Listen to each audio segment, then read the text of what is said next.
بسم اللہ الرحمن الرحیم۔ ماشاء اللہ لا قوت الا باللہ۔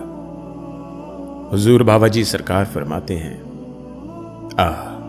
وہ سر اقدس جو کبھی سرور کائنات صلی اللہ علیہ وآلہ وسلم کی گود کی زینت ہوتا تھا، نیزے پر اچھالا گیا۔ نانا کی چھاتی پر لیٹنے والا جسد اطہر نیزوں اور تلواروں سے چھیدا گیا۔ وہ دہن مبارک جو کبھی بوسہ گاہ رسول صلی اللہ علیہ وآلہ وسلم تھا، اس کی بے حرمتی کی گئی، اور اس حقیقت سے بالکل آنکھیں بند کر لی کہ حسین نبی کے لخت جگر، خاتون جنت فاطمۃ الزہرا کا لخت جگر بھی ہے، اور نبی صلی اللہ علیہ وآلہ وسلم کا نور العین بھی۔ حسین اور اس کے اہل بیت پر ڈھائے گئے مظالم سے نہ صرف حضرت بطول بلکہ اللہ کے رسول صلی اللہ علیہ وآلہ وسلم بھی تڑپ گئے ہوں گے۔ نہ جانے روز محشر اس مقدمے کی سماعت میں کیا کچھ ظہور میں آئے۔ تاریخ میں کوئی ایسی مثال نہیں ملتی کہ کسی نے کسی قافلہ کا پانی ایسے بند کیا ہو جیسے مولائے حسین کے اہل و عیال پہ۔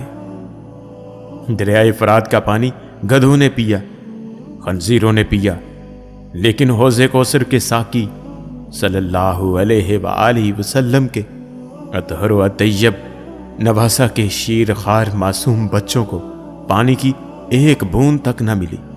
یہ تیرے حبیب اقدس حضرت محمد رسول اللہ صلی اللہ علیہ وآلہ وسلم کے اہل بیت کے صبر اور فاجر کے ظلم اور تیری بے نیازی کی حد ہے۔ حوض کوثر آسمان پر ہے اور اس کے عین نیچے حوض اصفا ہے، اور حوض اصفا کے ساقی سیدنا امام حسین علیہ السلام ہیں، اور اس حوض سے ایک بار پینے والے کو پھر پینے کی حاجت نہیں رہتی، اور اس سے پینے والا کبھی تشنا کام نہیں رہتا۔ حضور بابا جی سرکار فرماتے ہیں کہ حضور اقدس صلی اللہ علیہ وآلہ وسلم کی محبت دین کے علم کی کمی کو پورا کرتی ہے، لیکن حضور اقدس صلی اللہ علیہ وآلہ وسلم سے محبت کی کمی کو دین کا کوئی بھی علم کبھی پورا نہیں کر سکتا۔ کیا آپ کو کوفے والوں کی خبر نہیں؟ ان کے پاس پورا دین مکمل تھا۔ ایک حضور اقدس صلی اللہ علیہ وآلہ وسلم کی بیٹی کے بیٹے شہزادہ کونین سیدنا امام حسین علیہ السلام سے محبت نہ تھی۔ اس ایک کمی کی بدولت ان کا سارا دین تباہ و برباد ہو گیا، اور کوئی علم ان کے کسی کام نہ آ سکا۔ اے دشت کربلا کے زرو، حسین علیہ السلام نے تم پر ایک احسان کیا تھا، عظیم احسان۔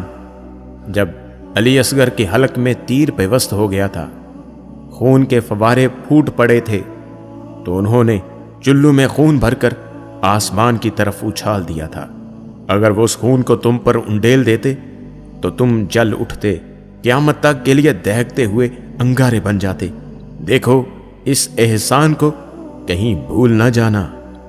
اور اے فضاؤ، تم نے ہور کے یہ الفاظ بھی ضرور محفوظ کر لیے ہوں گے جو امام علی مقام علیہ السلام کی طرف بڑھتے وقت اس نے اوس بن مہاجر کے جواب میں کہے تھے کہ باخدا میں جنت یا دوزخ میں سے ایک کا انتخاب کر رہا ہوں، اور اللہ کی قسم میں نے اپنے لیے جنت کا انتخاب کر لیا ہے، اگرچہ مجھے اس کے عوض ٹکڑے ٹکڑے کر دیا جائے۔